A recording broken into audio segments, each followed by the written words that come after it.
Hello everyone, this is your educator Mansi Gupta. Welcome to ready for study. आज हम class 10th की economics की book का चैप्टर नंबर 1 डेवलपमेंट करने जा रहे हैं। ये आपके वीडियो का पार्ट 2 है। इससे पहले हम इस चैप्टर का डेवलपमेंट चैप्टर का पार्ट 1 कवर कर चुके हैं प्रीवियस वीडियो में। अगर आपने वो वीडियो नहीं देखा है तो प्लीज़ आप उस वीडियो को देख लीजिएगा, क्योंकि क्वेश्चन नंबर 1 to 25 हमने पहले वीडियो में कवर किए हैं। आज की इस वीडियो में हम 25 to 50 क्वेश्चन कंप्लीट करेंगे।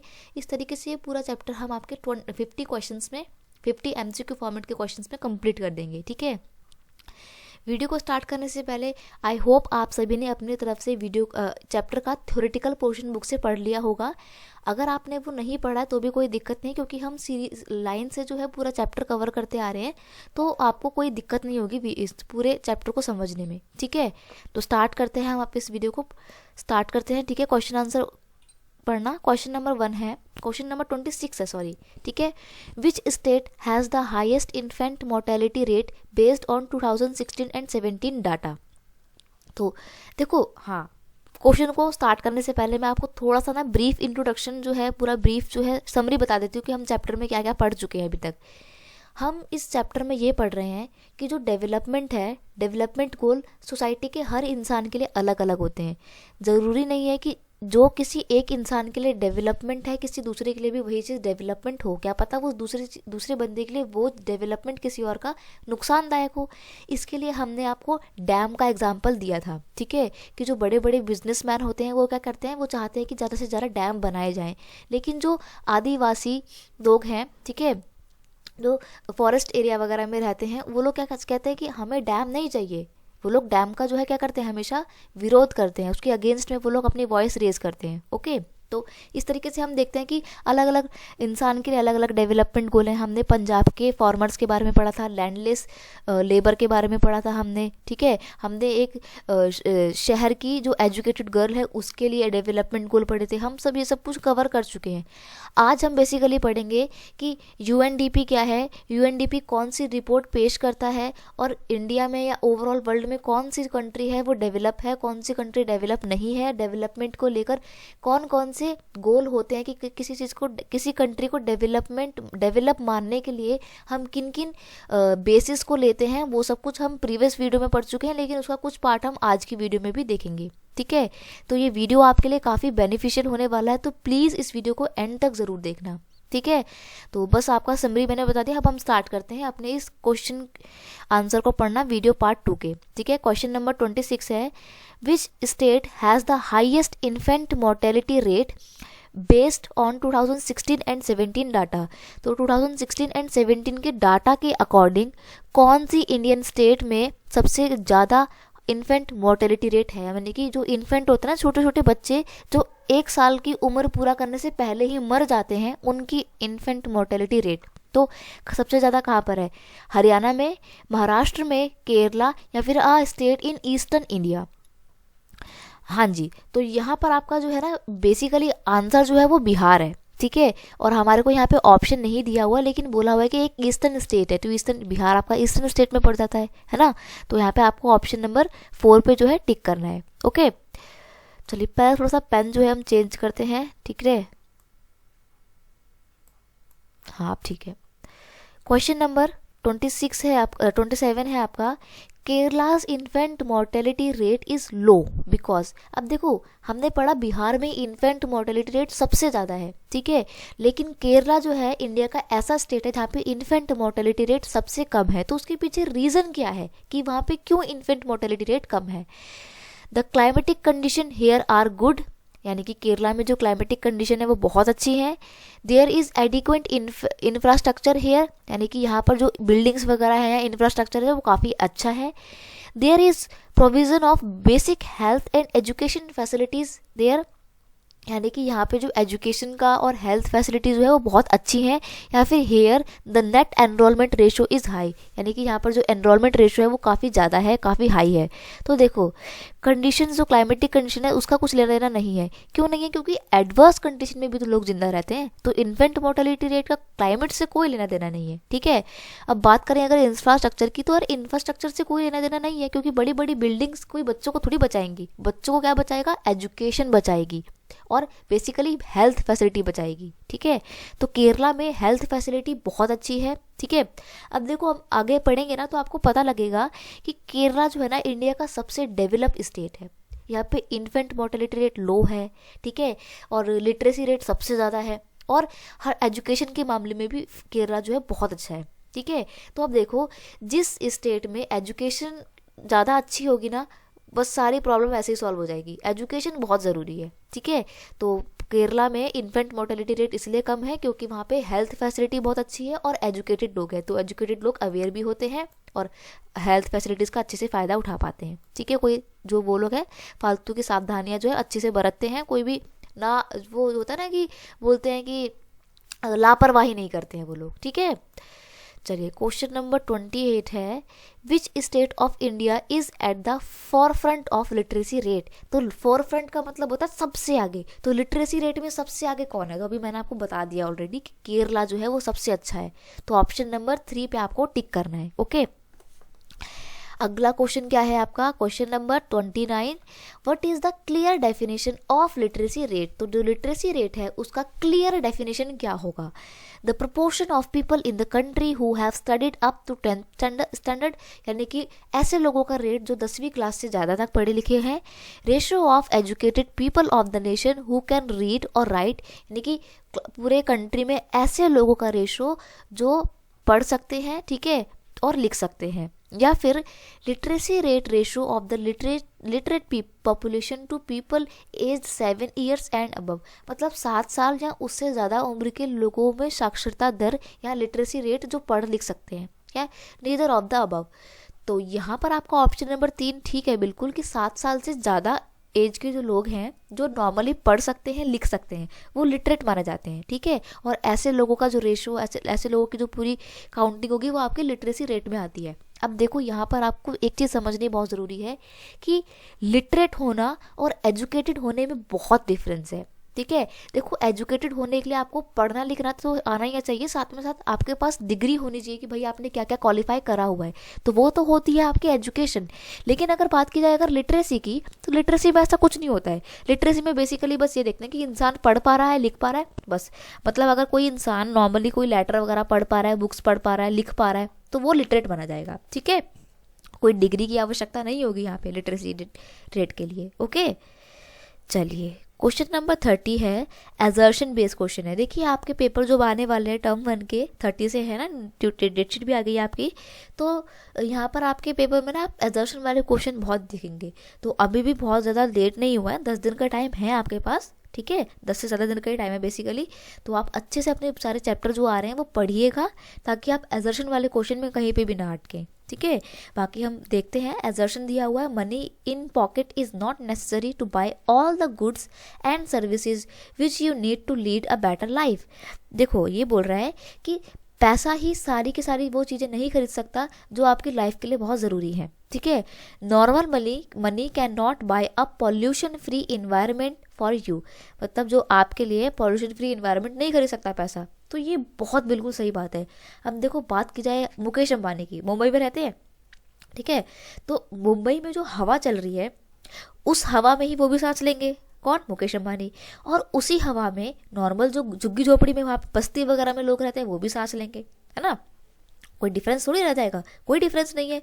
लेकिन देखो इतने अमीर होने के बाद भी वो अपने लिए पॉल्यूशन फ्री इन्वायरमेंट नहीं खरीद सकते। क्यों? क्योंकि यार हवा थोड़ी कोई खरीद सकता है। हाँ वो बात अलग है कि भाई अब दिल्ली में ऑक्सीजन प्लांट खुल गया है तो वहाँ पे आप 1 घंटे जो है बिल्कुल बिल्कुल फ्री ऑक्सीजन, फ्री क्या मतलब बिल्कुल प्योर ऑक्सीजन ले सकते हो आप। ठीक है, लेकिन पैसा देना पड़ता है, बट वो टेक्निकल चीज़ें हैं यार, हर चीज़ आप नहीं खरीद सकते पैसों से। प्यार तो बिल्कुल भी नहीं खरीद सकते, और इंसान की लाइफ में पैसे से ज़्यादा ज़रूरी प्यार होता है। ठीक है, तो यहाँ पर जो है यहाँ पे बोल रहा है कि बेटर लाइफ के लिए पैसा जो है बहुत ज़रूरी नहीं है, ज़रूरी तो है खैर, बट हर चीज़ आप पैसे से नहीं खरीद सकते हो। और यहाँ पे बोल रहा है कि पैसों से आप अपने लिए पॉल्यूशन फ्री इन्वायरमेंट नहीं खरीद सकते हो। तो दोनों बिल्कुल सही स्टेटमेंट है। ठीक है, ये भी सही है और ये भी सही है, और एक दूसरे से इंटर रिलेटेड भी है, और जो आपका रीज़न जो है वो एजर्शन की सही एक्सप्लेनेशन देता है। तो यहाँ पे आपको क्या करना है, ऑप्शन नंबर बी पे टैग करना है कि both A and R true, but R यानी कि reason is not the correct explanation of A assertion. ठीक है, चलिए क्वेश्चन नंबर 31 है, with reference of public distribution system which of the following statement is not correct. अब देखो यहाँ पे ध्यान देना, नॉट करेक्ट बोला है, यानी कि जो स्टेटमेंट सही नहीं है पब्लिक डिस्ट्रीब्यूशन सिस्टम से रिलेटेड। तो देखते हैं कौन कौन सी सही है, कौन कौन सी गलत है। It is a public facility provide by the government, तो बिल्कुल सही है कि भाई देखो पीडीएस जो है यानी कि पब्लिक डिस्ट्रीब्यूशन सिस्टम जो है वो गवर्नमेंट तो ही देती है, यहाँ पे आपको सस्ती दरों में खाना मिल जाता है, अनाज मिलता है ना। Ration is given to the poor at the lowest price, तो वही सस्ती दरों पे आपको अनाज दिया जाता है, ठीक है, तो ये भी बिल्कुल सही है।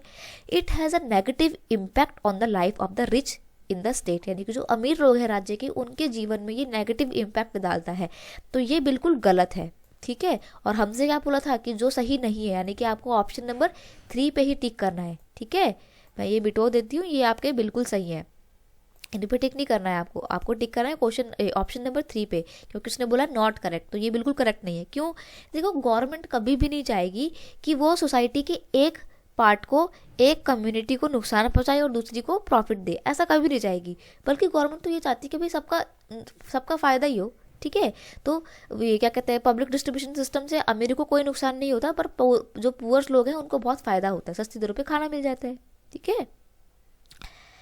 अगला क्वेश्चन है, which of the following is the basis for the judging the development of a country according to UNDP. अब यहाँ पे आपको यूएनडीपी को समझना बहुत ज़रूरी है। यूएनओ का नाम सुना होगा, यूनाइटेड नेशन ऑर्गेनाइजेशन। तो यूनाइटेड नेशन ऑर्गेनाइजेशन जो है वो पूरे वर्ल्ड में जितने भी कंट्री हैं उन सबका एक ग्रुप है, ठीक है। सारे जो बड़े फैसले होते हैं वो यूएनओ में ही लिए जाते हैं, यूनाइटेड नेशन ऑर्गेनाइजेशन में ही लिए जाते हैं। तो यूएनओ की एक बॉडी के तौर पे ही आपका ये काम करता है यूएनडीपी। ये हर साल एक रिपोर्ट पेश करता है जिसमें बताया जाता है कि डेवलपमेंट के मामले में कौन सी कंट्री सबसे आगे है और कौन सी कंट्री का कौन सा प्लेस है, ठीक है। तो देखो जब किसी कंट्री को डेवलप बताना है, मतलब किसी कंट्री का हमारे को डेवलपमेंट मेजरमेंट करना है, तो उसके लिए कोई बेसिस तो होना चाहिए ना। जैसे अब मैं मान लो आपकी क्लास के बच्चों में, आप सब क्लास के बच्चों में पूछूं कि भाई कौन सा बच्चा सबसे अच्छा है, तो उसके लिए कोई मेजरमेंट तो होगा ना। जनरली मेजरमेंट क्या होता है कि भाई जिसके सबसे ज़्यादा अच्छे मार्क्स आएंगे वो बच्चा सबसे अच्छा होगा, है ना। तो यहाँ पर आपके मार्क्स जो है वो आपको जज करने का एक बेस है। लेकिन अगर किसी कंट्री को कोई कंट्री डेवलप है या नहीं, तो उसको कैसे चेक करेंगे? पर कैपिटा इनकम को चेक करके, एजुकेशन लेवल को चेक करके, हेल्थ स्ट्रक्चर को चेक करके, या ऑल ऑफ द अबव। तो ये आपको ऑप्शन नंबर 4 पे टिक करना है, ऑल ऑफ द अबव, कि एक देश में लोग जो हैं उनकी पर कैपिटल इनकम कितनी है, एजुकेशन लेवल कितना है और हेल्थ स्ट्रक्चर कैसा है। जहाँ पर ये तीनों ही चीज़ें हाई होंगी वो कंट्री उतनी ही ज़्यादा डेवलप मानी जाएगी, ठीक है। चलिए नेक्स्ट क्वेश्चन है question number 33, human development report is present by. तो एक ह्यूमन डेवलपमेंट रिपोर्ट हर साल जो है यूएनडीपी जो है पब्लिश करता है, ठीक है, ये प्रेजेंट करता है। तो ऑप्शन नंबर 1 पे टिक करना है कि भाई यूएनडीपी जो है ये एक यूएनओ के अंदर काम करने वाली बॉडी है जो every year human development report को जो है पेश करता है। इस बार जो उसने यूएनडीपी ने अपनी रिपोर्ट पब्लिश की थी उसमें इंडिया का जो जगह था वो क्या था, इंडिया का प्लेस 131 था, और हम बहुत पीछे हैं भाई, बहुत पीछे हैं। फर्स्ट नंबर पे आपका नॉर्वे है, तो याद रखना इंडिया 131 नंबर पे है और अभी हम बहुत पीछे हैं विकास के लक्ष्य को, यानी कि डेवलपमेंट गोल को प्राप्त करने के लिए, ठीक है। चलिए क्वेश्चन नंबर 34 है, which of the following neighbouring country is better in the term of human development number than the India. अब देखो जो यूएनडीपी ने ह्यूमन डेवलपमेंट रिपोर्ट पेश की थी, जो पब्लिश की थी उसमें इंडिया से आगे कौन सी कंट्री है, यानी कि इंडिया के नेबरिंग कंट्री में से, पड़ोसी देशों में से कौन सी कंट्री इंडिया से भी आगे है? भूटान, श्रीलंका, नेपाल या neither of the above, none of the above. तो देखो यहाँ पे आपका ऑप्शन नंबर 2 बिल्कुल ठीक है, श्रीलंका। श्रीलंका एक ऐसी कंट्री है जो इंडिया से भी काफ़ी आगे है ह्यूमन डेवलपमेंट इंडेक्स में, ठीक है। लेकिन यार देखो कहने वाली बात है, अंदर की बात मैं आपको बताऊं, श्रीलंका में ना फूड क्राइसिस आने वाले हैं, बहुत बुरी हालत हो गई है यहाँ पे श्रीलंका में। बाहर के देशों से पैसा मांगता फिर रहा है ये आपका श्रीलंका, लेकिन फिर भी देखो बहुत बायसनेस है। ह्यूमन डेवलपमेंट रिपोर्ट में इंडिया को पीछे रखा गया है, श्रीलंका को आगे रखा गया है। चलो खैर कुछ नहीं कह सकते, बाकी आपको तो आपकी बुक के अकॉर्डिंग चलना है, तो बुक के अकॉर्डिंग श्रीलंका आ गया तो आपको टिक करना है श्रीलंका पे, ठीक है। बाकी कोई बात नहीं, अपना इंडिया सबसे अच्छा है, भारत महान है ना। Question number 35, which of the following is the state with the highest human development index. अब देखो इंडिया का ऐसा कौन सा स्टेट है जो ह्यूमन डेवलपमेंट इंडेक्स में सबसे अच्छा जो है रिकॉर्ड लेकर बैठा हुआ है? इंडिया का स्टेट, केरला, पंजाब, उत्तर प्रदेश, वेस्ट बंगाल। तो बस केरला पे टिक कर देना है। आपको बताया है मैंने कि भाई केरला हर चीज़ में आगे है। उसके पीछे रीज़न ये है कि केरला में ना लिटरेसी रेट सबसे ज़्यादा है। अब देखो, जिस स्टेट के लोग सबसे ज़्यादा पढ़े लिखे होंगे ना, वो स्टेट तो अपने आप ही आगे आगे आ जाएगा भाई। क्यों नहीं आएगा? सोच रहे हो क्यों नहीं आएगा आगे? सबसे आगे वही आएगा, क्योंकि जब जहाँ के लोग पढ़े लिखे हैं ना बेटा, जहाँ के लोग पढ़े लिखे होंगे ना, वहाँ के लोग ना सबसे ज़्यादा अवेयर होंगे, सबसे ज़्यादा सिंसियर होंगे और सबसे ज़्यादा रिस्पॉन्सिबल होंगे। और जो रिस्पॉन्सिबल सिटीजन होता है ना कंट्री का, वो हमेशा अच्छा अच्छा ही करता है, सब कुछ हर चीज़ को लेकर सावधानी बरतता है। ठीक है, इसलिए केरला हर चीज़ में सबसे आगे है। तो इसलिए आपसे बोलते हैं कि पढ़ना लिखना बहुत ज़रूरी है, क्योंकि जब तक पढ़ोगे लिखोगे नहीं ना, डेवलप नहीं हो पाओगे आप भी। ठीक है, चलिए क्वेश्चन नंबर 36 है, what is the other parameters of the development apart from income. यानी कि इनकम को साइड में हटा के किसी भी कंट्री के डेवलपमेंट को अगर चेक करना है तो उसके लिए कौन सा और बेसिस हो सकता है? Infant mortality rate, literacy, net absenteeism ratio, या फिर ऑल ऑफ द अबव। तो देखो यहाँ पर आपको ऑल ऑफ द अबव पे टिक करना है, क्योंकि इनकम के अलावा इन्फेंट मोर्टेलिटी रेट, लिटरेसी और नेट अटेंडीज रेशो भी बहुत मैटर करता है। अब देखो, ये नेट अटेंडीज रेशो क्या होता है? ये अब्सेंटीज लिखा हुआ है, लेकिन ये अटेंडीज है। अटेंडीज का मतलब होता है कि एक साल में एक स्टेट में कितने बच्चों ने जो है न्यू एडमिशन लिया। तो जिस भी स्टेट में न्यू एडमिशन लेने वाले बच्चे सबसे ज़्यादा होंगे, इट्स मीन वहाँ पर लिटरेसी रेट भी आगे जाके हाई होगा, है ना। स्कूल में जाके बच्चे पढ़ेंगे तो लिटरेसी रेट तो हाई होगा ही ना बेटा। ओके, तो डेवलपमेंट गोल को चेक करने के लिए ये सारे ही पैरामीटर बहुत इंपॉर्टेंट है। ओके, चलिए क्वेश्चन नंबर 37 है, which country would be consider a developed nation in the contemporary world. यानी कि कंटेम्प्ररी वर्ल्ड में कौन से कंट्री को सबसे ज़्यादा डेवलप माना जाएगा? तो ऑप्शन देखते हैं। ऑप्शन नंबर 1 है the country that is economically prosperous and make proper arrangement for the security of its people. ठीक है, यानी कि ये कह रहा है कि वो कंट्री डेवलप मानी जाएगी जहाँ का जो कंट्री इकोनॉमिकली काफ़ी अच्छी होगी, यानी कि पैसा वैसा काफ़ी अच्छा होगा उस कंट्री के पास। ठीक है, और अपने देश के लोगों की सिक्योरिटी को प्रॉपर अच्छी तरीके से ध्यान में दे पाएगी। तो ये हम इसको कंसिडर कर सकते हैं, लेकिन इसको कंसिडर करने से पहले हमारे को आगे के ऑप्शन पढ़ना बहुत ज़रूरी है। America is a very rich nation because of its technology power, so it is develop. यानी कि अमेरिका बहुत अमीर है क्योंकि वहाँ पे बहुत अच्छी अच्छी टेक्नोलॉजी है, इसलिए वो डेवलप है। Okay, only countries with money developed which can buy all material things for the people of their country. यानी कि वो कंट्री जिसके पास पैसा है वो डेवलप मानी जाएगी, क्योंकि वो सारी की सारी चीज़ें जो एक देश के लोगों के लिए ज़रूरी है वो खरीद पाएगी। ठीक है, the country which has stop the human developed index. तो ऑप्शन नंबर 4 बिल्कुल ठीक है, क्योंकि देखो मैंने आपको बताया ना अभी पहले भी कि इकोनॉमिकली यानी कि पैसा सब कुछ नहीं खरीद सकता। आपके पास बहुत पैसा है, ठीक है, लेकिन आप उससे अच्छी हवा तो नहीं खरीद सकते ना, अच्छी हवा नहीं खरीद सकते। अब मान लो आपके पास पैसा बहुत है लेकिन आपके इस कंट्री में ना वो हेल्थ फैसिलिटीज नहीं है, तो आप क्या करोगे? इंडिया से बाहर जाना पड़ेगा भैया आपको तो ठीक होने के लिए, है ना। तो ऐसे में आपका पैसा धरा का धरा रह जाएगा, बंदा मर के चला जाएगा, क्योंकि वहाँ पे भाई हेल्थ फैसिलिटी नहीं है। ठीक है, तो डेवलप वही माना जाएगा जो ह्यूमन डेवलप इंडेक्स में सबसे अच्छा रोल प्ले करेगा और सबसे अच्छा उसका प्रेजेंटेशन रहेगा। तो इंडिया का अभी 131 नंबर है, बहुत पीछे है इंडिया, तो इंडिया को अभी डेवलप होने के लिए बहुत सारी चीज़ें करनी जरूरी है। ठीक है, what is the full form of UNDP, united nation development programme? Oh shit, मैं तो आपको पहले ही बता दी फुल फॉर्म। चलो खैर कोई बात नहीं, ऑप्शन नंबर 1 पे टिक कर देना, लेकिन आपको ये याद करने वाली चीज़ है कि UNDP की फुल फॉर्म क्या है, क्योंकि बच्चे ना बहुत कंफ्यूज होंगे। अब देखो सारे ऑप्शन पढ़ो, यूनाइटेड नेशन डाइवर्सिटी प्रोग्राम। अब भाई आप डी से डाइवर्सिटी भी कर सकते हो, तो आप इस पर टिक कराओगे तो, लेकिन गलत हो जाएगा ना फिर वो तो। यूनाइटेड नेशन डेमोक्रेसी प्रोग्राम, आप इस पर भी टिक कर सकते हो। बहुत सारे बच्चे कर देंगे कि भाई डेमोक्रेसी है तो डेमोक्रेसी तो हमारे लिए अच्छा ही अच्छा करती है तो डेमोक्रेसी होगा, लेकिन नहीं यार, यूनाइटेड नेशन डेवलपमेंट प्रोग्राम है, आपको इसको ही टिक करना है और किसी पे टिक मत करके आ जाना, गलत हो जाएगा तुम्हारा। याद कर लेना इसको अच्छे से, ठीक है।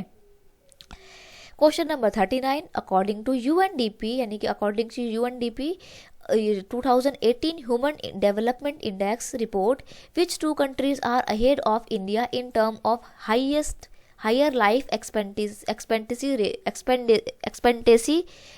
रेट्स। यानी कि UNDP की 2018 की जो ह्यूमन डेवलपमेंट इंडेक्स रिपोर्ट थी, उसमें कौन सी 2 कंट्री इंडिया से भी आगे है लाइफ एक्सपेंटेसी को लेकर? ठीक है, कौन सी कंट्री ऐसी है जिसमें लाइफ एक्सपेक्टेंसी सबसे ज़्यादा है एज कम्पेयर टू इंडिया? तो देखो ये क्वेश्चन ना बहुत ट्रिकी है, बच्चे बहुत कंफ्यूज होते हैं, लेकिन मैं नहीं चाहती कि मेरे से पढ़ने वाले बच्चे कंफ्यूज हों। इसलिए आपको ना क्या करना है, आपकी बुक में चैप्टर में ना टेबल दी होंगे आपको 3-4, वो टेबल से आपको टेबल का डाटा याद नहीं करने के लिए बोल रही हूँ मैं बस आपको ये बोल रही हूँ कि आप ना एक बार अपने माइंड में ना जो सिस्टमेटिक तरीके से लिखा हुआ है ना कि भाई इंडिया से आगे कौन सी कंट्री है और इंडिया से पीछे कौन सी कंट्री है, बस आपको ना वो याद कर लेना अच्छे से, ठीक है। तो श्रीलंका और म्यांमार, ठीक है, श्रीलंका हर मामले में अच्छा है तो उसको कंसिडर कर सकते हैं, लेकिन म्यांमार का पता नहीं आपको। पाकिस्तान और नेपाल, पाकिस्तान बांग्लादेश तो बिल्कुल नहीं क्योंकि ये तो रद्दी देश है। नेपाल एंड श्रीलंका। देखो अब आप सोचोगे कि भाई नेपाल जो है ये तो गरीब देश है, हमसे कहाँ आगे निकल पाएगा, लेकिन आप गलत कर जाओगे अगर ये सोचोगे तो। ऑप्शन नंबर 4 ही बिल्कुल सही है आपका। श्रीलंका तो है ही, नेपाल भी हमसे आगे है।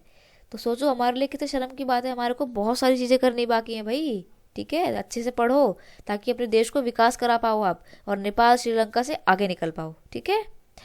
चलिए क्वेश्चन नंबर 40 है, which of the following is not include in public facility. तो पब्लिक फैसिलिटी क्या होता है, सबसे पहले तो आप ये जान लीजिए, पब्लिक फैसिलिटी वो बेसिक फैसिलिटी होती है जो एक गवर्नमेंट अपने देश के लोगों को प्रोवाइड करती है ताकि वो एक अच्छा जीवन जो है जी सकें, ठीक है। तो कौन कौन सी चीज़ें पब्लिक फैसिलिटी का पार्ट नहीं है, इसने बोला नॉट इंक्लूड। तो ट्रांसपोर्ट फैसिलिटी बिल्कुल बहुत ज़रूरी है भाई, ट्रांसपोर्ट फैसिलिटी तो। सिनेमा हॉल ना, हॉस्पिटल भी ज़रूरी है, स्कूल भी बहुत ज़रूरी है। तो यहाँ पर उसने बोला नॉट इंक्लूड पब्लिक फैसिलिटी में क्या चीज़ें इंक्लूड होती है, सिनेमा घर नहीं होते। तो ऑप्शन नंबर 2 पे टिक कर देना, ये जो है पब्लिक फैसिलिटी का पार्ट नहीं होते हैं, ठीक है, क्योंकि आपकी लाइफ के लिए ज़रूरी थोड़ी है भाई, मूवी नहीं देखे तो मर थोड़ी जाओगे आप, ठीक है। लेकिन हॉस्पिटल नहीं होगा, स्कूल नहीं होगा, ट्रांसपोर्ट फैसिलिटी नहीं होगी तो आपकी लाइफ मुश्किल हो जाएगी बहुत, ठीक है। चलिए question number 41, which method is adopted to test nutrition in adult. अब बच्चे तो जरूर कन्फ्यूज होंगे कि भाई ये मैडम कौन सा क्वेश्चन ले आई, लेकिन ध्यान से पढ़ोगे तो आप इसके बारे में जरूर पढ़ा होगा। अब देखो आप इसके जो ऑप्शन पढ़ोगे तब तो आपका दिमाग बिल्कुल ही घूम जाएगा कि भाई मैडम ये क्वेश्चन कहाँ से उठा के लाई है। लेकिन डरना नहीं है, आपके जो चैप्टर है ना, आपका बुक में जो चैप्टर है उसमें छोटे छोटे ना बॉक्सेस दे रखे होंगे, आपको उन बॉक्सेस को भी ध्यान से पढ़ना है क्योंकि क्या पता उनसे भी क्वेश्चन पूछ ले। तो अब देखो मैं कितनी अच्छे से आपका चैप्टर पढ़ के थोरोली छोटे छोटे बॉक्सेस से भी क्वेश्चन उठा के ला रही हूँ, तो बहुत मेहनत करके मैंने ये वीडियो बनाई है। तो अगर आपको ये वीडियो अच्छा लग रहा है तो थम्स अप करके मुझे बताते जाओ ताकि मेरा भी थोड़ा सा मोटिवेशन आए, तो मैं आपके लिए और अच्छे अच्छे से वीडियोज़ लेकर आती रहूँ, ठीक है। चलिए तो क्वेश्चन पूछ रहा है कि जो न्यूट्रिशन एडल्ट होते हैं, यानी कि जो हमारे जैसे बच्चे होते हैं, बड़े बड़े एडल्ट्स, उनमें न्यूट्रिशन लेवल को चेक करने के लिए गवर्नमेंट बोल रहे हैं, न्यूट्रिशन चेक करने के लिए कौन से मेथड को इस्तेमाल में लाया जाता है। तो body mass index, blood mass index, blood composition test या नीदर ऑफ द अबव। तो देखो आपने अपने मोबाइल वगैरह में बीएमएस ज़रूर देखा होगा, है ना। तो बीएमएस में क्या पता लगता है कि भाई आप अपनी बॉडी के हिसाब से अच्छे हो, हेल्दी हो, कमज़ोर हो, क्या हो, जो भी है वो हमारे को किससे पता लगता है, बीएमएस से पता लगता है। तो बीएमएस की फुल फॉर्म को भी जानने की कोशिश की है, उसकी फुल फॉर्म होती है बॉडी मास इंडेक्स। तो ऑप्शन नंबर 1 पे टिक करना है, ठीक है। आपके नॉर्मली लोगों के मोबाइलों में भी ये फैसिलिटी अवेलेबल होती है। तो अब आप चेक करना अपना बीएमआई, ठीक है। बीएमआई में क्या होता है ना, आपको अपना वेट से आपकी हाइट को डिवाइड करना होता है, ठीक है। तो आपको पता लग जाएगा कि आपका बीएमआई इंडेक्स क्या है। अब फिर आपका एज के हिसाब से भी फ़र्क पड़ता है, आपके सेक्स के हिसाब से भी फ़र्क पड़ता है, गर्ल्स का थोड़ा अलग होता है, बॉयज़ का थोड़ा अलग होता है ना। तो आप मेरे को ज़रा कमेंट सेक्शन में बताना कि आपने अपना बीएमआई चेक करा तो आप वीक हुए या फिर आप हेल्दी से मोटे हट्टे काटते हो, बताना मेरे को कमेंट सेक्शन में, ठीक है। चलिए क्वेश्चन नंबर 42 है, what is the weight developed by the what is weight divided by the Y to find the body mass index. अच्छा, बीएमएस निकालने के लिए आपको अपने वेट को किससे डिवाइड करना पड़ता है, तो अभी मैंने बताया ना अपनी हाइट से डिवाइड करना पड़ता है।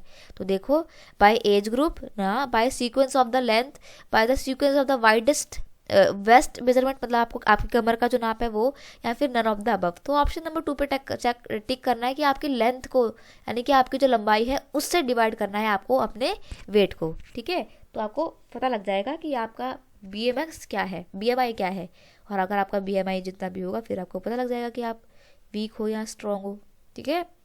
चलिए क्वेश्चन नंबर 43 है, which of the following is the renewable resources. अब देखो रिन्यूएबल रिसोर्सेज क्या होता है। रिन्यूएबल रिसोर्सेज वो रिसोर्सेज होते हैं जिनको आपने एक बार इस्तेमाल कर लिया, कोई बात नहीं, ख़त्म नहीं होंगे, दोबारा इस्तेमाल कर सकते हो। तो इसका एग्जाम्पल पानी, यानी कि वेल वाटर, यानी कि साफ पानी, mineral oil, coal and petroleum, या ऑल ऑफ द अबव। तो मैंने बताया ना कि वो चीज़ें जो एक बार इस्तेमाल करने के बाद ख़त्म नहीं होती, दोबारा इस्तेमाल में ला सकते हो, तो वो पानी है।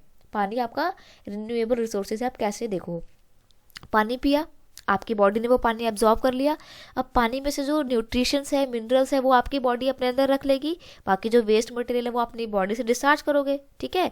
तो आपने जो वेस्ट मटेरियल अपनी बॉडी से डिस्चार्ज किया वो नालियों में जाएगा, फिर नालियों से वो क्या कहते हैं, नालों, बड़े बड़े नालों में चला जाएगा, फिर नालों से वो नदियों में चला जाएगा, जो खराब नदियाँ होती हैं, गंदा पानी नदियों का। अब नदियों में क्या होता है ना, आपके वाटर प्लांट होते हैं बड़े बड़े, तो वाटर प्लांट वाले क्या करते हैं ना, वो नदियों का या गंदे समुद्र का, नदियों का पानी जो है साफ़ करते हैं। साफ़ पानी फिर वो आपके घरों में भेजते हैं, फिर आप वही पानी भरते हो, पीते हो, फिर से वेस्ट मटेरियल डिस्चार्ज करते हो, वो फिर से जाता है नालियों में, फिर नालियों का पानी फिर से साफ़ होता है, फिर वो साफ़ पानी फिर से आपके पास आता है। तो ये पूरा एक जो प्रोसेस चल रहा है ना, ठीक है, ये कभी अनएंडिंग प्रोसेस है। इसलिए आपका जो पानी है वो रिन्यूएबल रिसोर्स है, क्योंकि एक बार इस्तेमाल करने के बाद पानी खराब हो तो जाता है, लेकिन दोबारा वापस जो है उसको इस्तेमाल में हम ला सकते हैं अगर हम उसको साफ कर ले तो, ठीक है। What are non renewable resources, तो वो रिसोर्सेज कौन से हैं जो नॉन रिन्यूएबल है। अब रिन्यूएबल बता दिया कि भाई वो रिसोर्सेज जिनको आप बार बार इस्तेमाल कर सकते हो, नॉन रिन्यूएबल वो जिनको आपने एक बार इस्तेमाल कर लिया लेकिन फिर उसके बाद दोबारा इस्तेमाल नहीं कर सकते हो, रीयूज नहीं कर सकते आप, ठीक है। तो ऑप्शन है which can be resupplied after one use, मतलब उसको दोबारा से हम जो है इस्तेमाल में ला सकते हैं एक बार यूज़ करने के बाद। तो ये तो आपका रिन्यूएबल रिसोर्सेज है, उसने बोला है नॉन रिन्यूएबल। तो देखते हैं, with which expire after one use, मतलब वो रिसोर्सेज जो एक बार इस्तेमाल करने के बाद खत्म हो जाएंगे, ठीक है, okay. Which has limited reserve and constrained availability, ये भी ठीक है, लेकिन ऑप्शन नंबर 2 बिल्कुल अप्रोप्रिएट आंसर है कि वो रिसोर्सेज जो एक बार इस्तेमाल करने के बाद खत्म हो जाएंगी उन्हें बोलते हैं नॉन रिन्यूएबल रिसोर्सेज, ठीक है। चलिए क्वेश्चन नंबर 45, यही फिर से असर्शन वाला क्वेश्चन आ गया, ये बहुत इंपॉर्टेंट है, पढ़ते हैं। Ground water is an example of renewable resources, nature replenished these resources like crop and plants. अब देखो वो बोल रहा है कि जो ग्राउंड वाटर है ना वो रिन्यूएबल रिसोर्स है, तो ये बिल्कुल सही है। कैसे? क्योंकि देखो ग्राउंड में जो पानी होता है, फार्मर्स क्या करते हैं, उस पानी को निकालते हैं और फिर से मिट्टी में डालते हैं, अपने खेतों में डालते हैं पानी, क्यों? ताकि वो अपनी क्रॉप्स को इरिगेट कर सके, इरिगेशन में उस पानी का इस्तेमाल लाते हैं, ठीक है। अब वो पानी कहाँ गया? मिट्टी में गया, फिर मिट्टी से वो पानी कहाँ जाएगा? मिट्टी से वो पानी अंदर एब्जॉर्ब हो जाएगा, तो एब्जॉर्ब होकर पानी फिर से तो ग्राउंड वाटर बन गया, ठीक है। तो यहाँ पर भी ये प्रोसेस चलता रहता है, ओके। ये तो था आपका ग्राउंड वाटर का पूरा स्टोरी, तो ये बिल्कुल सही है आपका, ठीक है। अगला रीजन दिया हुआ है, the use of more water than the replenishment of the ground water by the rain is called over use, तो ये आपका ओवर यूज हो जाता है। देखो यहाँ पर तो वो ग्राउंड वाटर का एग्जाम्पल दे रहा है कि ये एक रिन्यूएबल रिसोर्स है, तो ये भी बिल्कुल, ये तो हम समझ रहे हैं, लेकिन यहाँ पर बोल रहा है कि पानी का जब आप ज़रूरत से ज़्यादा इस्तेमाल करोगे तो ये ओवर यूज हो जाएगा। है तो ये भी सही, लेकिन क्या आप दोनों में कोई इंटर रिलेट देख पा रहे हो, कोई संबंध देख पा रहे हो? कोई रिलेशन नहीं है ना। तो हम क्या करेंगे, ऑप्शन नंबर बी पे टिक कर देंगे कि both A and R are true but R is not the correct explanation of A, ठीक है जी। चलिए क्वेश्चन नंबर 46 की ओर बढ़ते हैं। What is the object of sustainable development. अब आपको सस्टेनेबल डेवलपमेंट क्या होता है इसको समझना बहुत ज़रूरी है भाई। क्या होता है सस्टेनेबल डेवलपमेंट? देखो सस्टेनेबल डेवलपमेंट एक ऐसा डेवलपमेंट होता है जिसमें आप जो है अपने रिसोर्सेज का इतना केयरफुल इस्तेमाल करते हो कि वो आपकी आने वाली जो जनरेशन है उसके लिए भी बचे रहें, ठीक है। तो रिसोर्सेज का बहुत ही केयरफुल इस्तेमाल जो है वो सस्टेनेबल डेवलपमेंट का पार्ट होता है। तो सस्टेनेबल डेवलपमेंट का क्या ऑब्जेक्टिव हो गया कि वही अपने रिसोर्सेज को बहुत अच्छे तरीके से ध्यान रखना और उनको कंजर्व करके रखना। पॉल्यूशन रिडक्शन सस्टेनेबल डेवलपमेंट में आता है, ठीक है। Resources conservation of the next generation, मतलब रिसोर्स जो है उसको कंजर्व करके रखना ताकि वो हमारी आने वाली जनरेशन के लिए बचे रहें, तो ये भी बिल्कुल ठीक है। Increase in per capita income, तो ये भी बिल्कुल ठीक है, यानी कि all of the above is the part of या is the objective of the sustainable development. Objective का मतलब होता है लक्ष्य, गोल, तो सस्टेनेबल डेवलपमेंट के ये सारे ही गोल हैं, ठीक है जी। चलिए क्वेश्चन नंबर 47 है, what is the literacy rate in India. अब देखो यहाँ पर थोड़ा सा कंफ्यूजन हो जाता है बच्चों को कि भाई क्या होगा इसका आंसर। देखो ये क्वेश्चन आपके लिए बहुत ज़्यादा इंपॉर्टेंट नहीं है। क्यों नहीं है? उसके पीछे रीज़न ये है कि देखो सीबीएसई वाले आपको रट्टू तोता नहीं बनाना चाहते।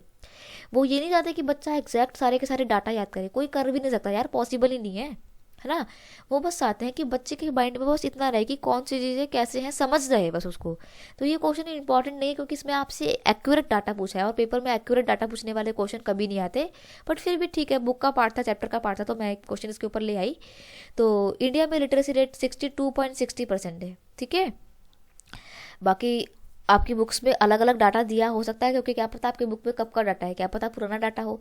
तो मैं अगर नया डाटा दिखाऊं तो उसके अकॉर्डिंग 62.60% पीपल जो ऑफ इंडिया जो है वो क्या है, लिटरेट हैं। ओके, क्वेश्चन नंबर 48 है, which of the following pertains to the future generation. तो कौन सा फ्यूचर जनरेशन का पर्टेन है, मतलब डेवलपमेंट गोल जो है वो फ्यूचर को लेकर कौन सा होता है, सस्टेनेबल डेवलपमेंट होता है ना, क्योंकि ये फ्यूचर को ध्यान में रखकर किए जाने वाली ग्रोथ है। ओके, तो विच of the following future generation के लिए जो होने वाला पर्टेन्स है यानी गोल है वो आपका सस्टेनेबल डेवलपमेंट गोल होता है। ओके, क्वेश्चन नंबर 49 है, what will be the aspiration of a educated urban unemployed youth. तो अगर एक शहर का पढ़ा लिखा अनएम्प्लॉयड मतलब बेरोजगार बंदा है, बेरोजगार युवा है, जवान बंदा है, तो उसके लिए डेवलपमेंट गोल क्या होगा, क्या होगा भाई। सोचो, आप अगर पढ़ लिख जाते हो तो आपके लिए डेवलपमेंट गोल क्या होगा। आप ये चाहोगे कि भाई अच्छी नौकरी कर सको, अच्छा कमा सको, अपनी फैमिली को अच्छे से रख सको, शहर में आपका अपना घर हो, ये सब आपके लिए डेवलपमेंट गोल होंगे, है ना। बाकी ऑप्शन बढ़ते हैं, an educated urban unemployed youth will Aspire of better opportunity in agriculture. ना ना ना, बिल्कुल नहीं भाई, एग्रीकल्चर में पढ़ा लिखा इंसान एग्रीकल्चर की किसानी थोड़ी करता है कोई, है ना, तो ये तो बिल्कुल गलत है। Support from the government at every step in life for his upward move, मतलब एक गवर्नमेंट जो है वो उसको जो है आगे बढ़ाने के लिए हर जगह फोर्स जो है सपोर्ट करे, ठीक है, ये उसका गोल हो सकता है, कंसिडर कर सकते हैं। लेकिन आगे के पढ़ते हैं, an urban educated unemployed would aspire to give unemployed opportunity where his education can be use. तो ये बिल्कुल एप्रोप्रिएट और एक्यूरेट आंसर है। इसका मतलब ये है कि जो अर्बन बंदा है ना, यानी कि शहर का जो पढ़ा लिखा अनएम्प्लॉयड बेरोजगार इंसान है, वो क्या चाहता है कि वो एक ऐसा उसको एम्प्लॉयमेंट अपॉर्चुनिटी मिल सके जहाँ पे वो अपनी एजुकेशन का बेस्ट यूज़ कर सके। तो यही तो चाहता है कोई शहर का बंदा, आप भी तो ये चाहते हो कि भाई पढ़ लिख जाए, अच्छी नौकरी लग जाए हमारी, है ना। तो ये आपके लिए डेवलपमेंट गोल है, तो ऑप्शन नंबर 3 आपका बिल्कुल ठीक है, ठीक है। चलिए, क्वेश्चन नंबर 5 है, which object is not materialist. Materialist क्या होता है, अब देखो मटेरियलिस्टिक थिंग कौन सी होती है, मटेरियलिस्टिक चीज़ें वो होती है जो आपको आप अपने हाथों में पकड़ सकते हो और उन्हें फील कर सकते हो, ठीक है। बुक को पकड़ सकते हो, ठीक है, ये तो बिल्कुल नहीं होगा क्योंकि उसने बोला नॉट मटेरियलिस्टिक, मतलब जो मटेरियलिस्टिक ना हो। तो बुक तो मटेरियलिस्टिक है ना भाई, क्योंकि पकड़ सकते हो, पेन को भी पकड़ सकते हो, गेहूं को भी पकड़ सकते हो, यानी कि वीट को भी पकड़ सकते हो। लेकिन प्रोटेक्शन तो फील होती है ना बेटा, है ना, प्रोटेक्शन तो एक फील होती है, ये आपको मिलती है, कोई चीज़ नहीं होती जिसको आप अपने हाथ में पकड़ के बैठ जाओ। प्रोटेक्शन को पकड़ते थोड़ी कोई अपने हाथ में। ओके, तो यहाँ पर आपको ऑप्शन नंबर 3 पे टिक करना है कि ये जो है प्रोटेक्शन जो है वो नॉट मटेरियलिस्टिक होती है, ठीक है। बाकी के जो ऑप्शन मैंने टिक करें इसको मैं मिटो देती हूँ। बस आपको ऑप्शन नंबर 3 पे टिक करना है कि जो आपकी प्रोटेक्शन है वो नॉन मटेरियलिस्टिक होती है। तो बेटा बस ये आपकी बस ये आपकी वीडियो का जो था पार्ट 2 इतना ही था, ठीक है। अगर आपको ये वीडियो हेल्पफुल लगता है तो वीडियो को अपने दोस्तों के साथ भी शेयर करना, क्योंकि ये वीडियो बनाने में यार बहुत मेहनत लगती है। पूरा चैप्टर पढ़ के ऐसे एमसीक्यू उठाना ना बड़ा दिमाग खपाने वाला काम है। तो प्लीज़ इस मेहनत को सपोर्ट करते हुए इस वीडियो को आगे शेयर कीजिए ताकि मेरे को भी मोटिवेशन मिलता रहे, मैं आपके लिए और अच्छे वीडियो और चैप्टर के लेकर आऊँ, ठीक है। चलिए मिलते हैं नेक्स्ट टाइम नेक्स्ट चैप्टर के साथ, तब तक के लिए thank you so much, bye bye, God bless you. बस अपने पेपर अच्छे से कीजिए, प्रिपरेशन कीजिए, 30 से आपका एग्जाम है, पहला पेपर आपका SST का ही है, ठीक है। तो best of luck for your term 1 exam.